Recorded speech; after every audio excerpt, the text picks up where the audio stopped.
If you had to fire someone from the Jets, who would it be? Oh my God. If I had to fire somebody from the New York Jets, it would be, oh, this is really good. You got your perspective. I just want to be heard. Your perspective.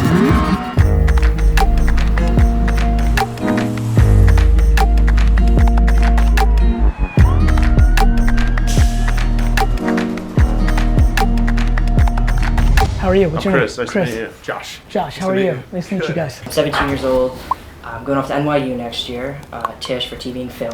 Awesome. So about 3-4 years ago, I started a business called EJV Entertainment. So it's an event and video production company. I love the business, I love the leadership, and I love the creativity. So I think it's the next step of how can I think that's a good observation. So for me, that's kind of weirdly what I was hoping you would say. If you're asking what's the next step for me, I think you actually view this next 4 years as a context builder, an education,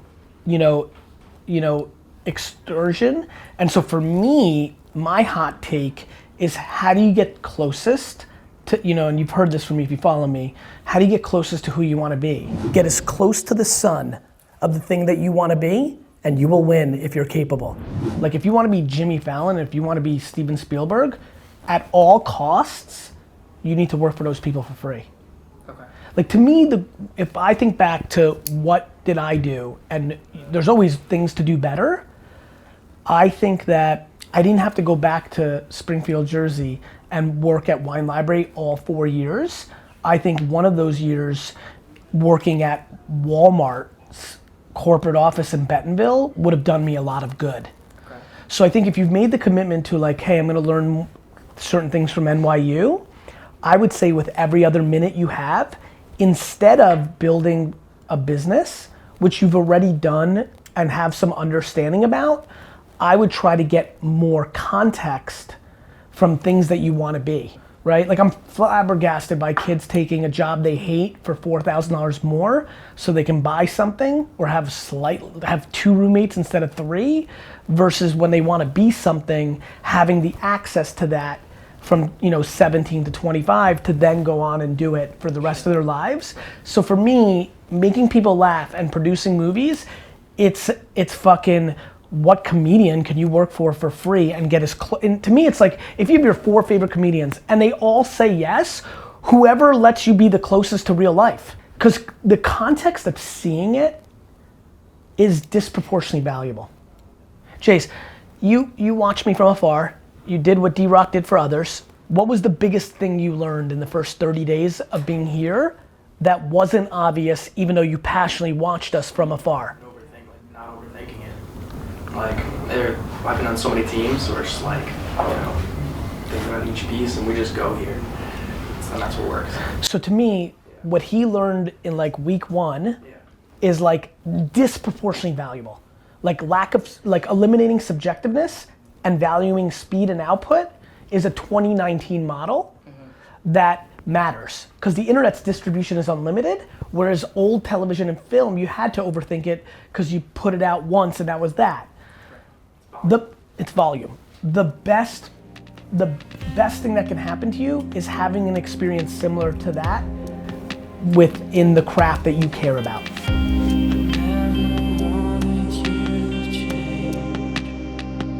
My name is DailyVee, and I met you a while ago. I'm a radio personality on SiriusXM Radio. I'm also a celebrity event planner, and right now I'm living in between my dreams and my reality. I have a 9-to-5 job, and I recently, have made some money off of my career. So my question is, when is the right time for me to say, I gotta leave this job? Whenever you can afford to, predicated on how you live your lifestyle. Okay. Like I think a lot more people out there can leave their jobs a lot earlier if they're willing to live less fancy and realize that happiness is the ROI in life. Right.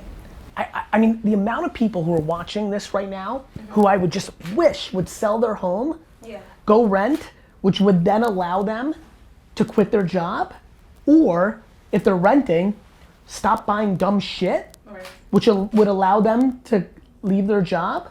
the real answer is when can I go to my dream versus my reality is predicated on how much you're spending in your real life on shit you don't need. Okay.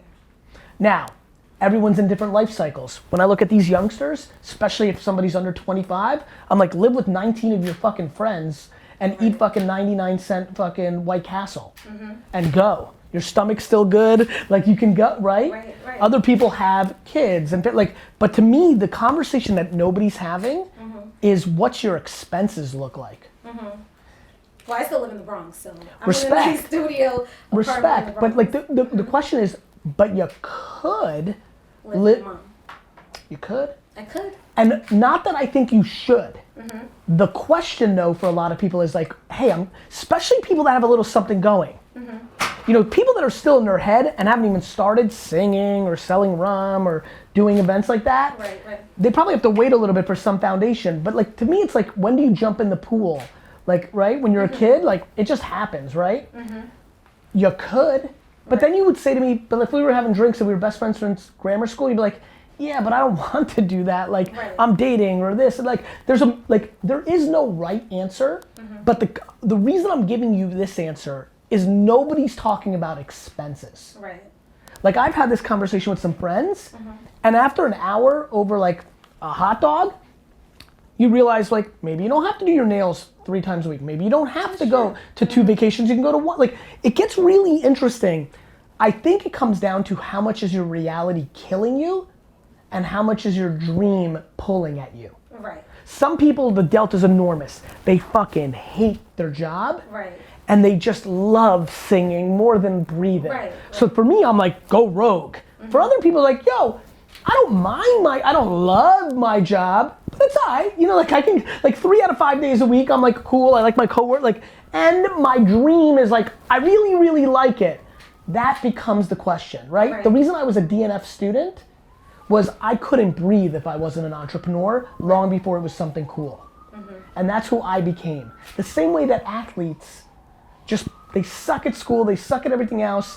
Like the ones that make it to the league, they stay out of trouble, they suck at school, they make it to the league because they couldn't breathe if they weren't playing ball. Okay. Do you understand? I do understand. And that's the delta. That's the actual practical answer to your question. What's going on? Ali V with GaryVee for the quickest interview I've ever done. What is the shittiest wine you've ever tasted? Behringer White Zinfandel. Okay. If you had to fire someone from the Jets, who would it be? Oh my God. If I had to fire somebody from the New York Jets, it would be, oh, this is really good, the parking attendants. Okay. What Kardashian sister has the best branding? Kendall. Kendall. Oh, that's interesting. Okay. I'm a marathon runner, and I think Kendall is playing the longest game of the bunch. Okay. And my last question, rapper Soulja Boy said he had the best comeback of 2018, better than Tiger. In your opinion, who had the best comeback of 2018? Kodak. Really? Can you say why quickly? Because his album is just next level.